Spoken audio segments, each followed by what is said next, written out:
No one is coming back, but God has already sent us. Tempt us, tempt us, tempt us, tempt us.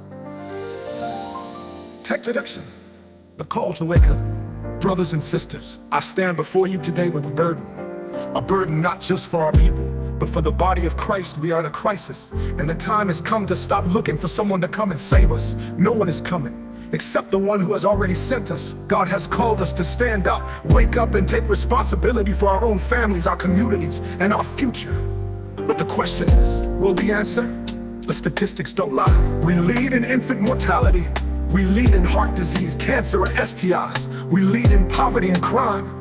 We have less land, fewer businesses, and less home ownership than we did during slavery times. Our money stays in our community for only 6 hours, while other communities circulate theirs for nearly a month. We are spending 80 hours a week on social media, but how much time are we spending with God? We can blame systemic issues, we can point fingers at the government, but at the end of the day, we have a role in this. And here is where we start. 2 Chronicles 7:14. If my people, which are called by my name, shall humble themselves and pray and seek my face and turn from their wicked ways, then will I hear from heaven and will forgive their sin and will heal their land. We must wake up to the enemy's lies. Daniel 12, Hosea. The Bible says in Daniel 12, for that in the last days many shall run to and fro, and knowledge shall be increased. But what kind of knowledge? The world has given us access to more information than ever before, yet our people are still perishing. Hosea 4:6 says, my people are destroyed for lack of knowledge. The enemy has fed us lies that tell us we are victims and not victors.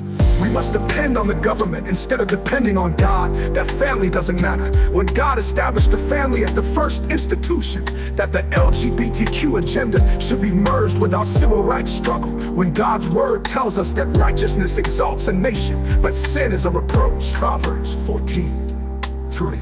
We have bought into these lies, and now we willingly hand over our children to a system that denies Jesus. 2, we must speak life over dry bones. In Ezekiel 37, God brings the prophet to a valley full of dry bones, and he asks a question, Son of man, can these bones live?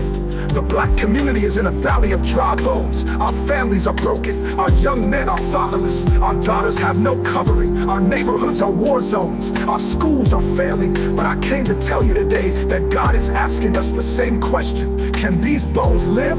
And do you know how the bones came back to life? Through the word of God. Ezekiel did not just stand there weeping, complaining, or blaming the government. He prophesied over the bones. Men of God, we must stand.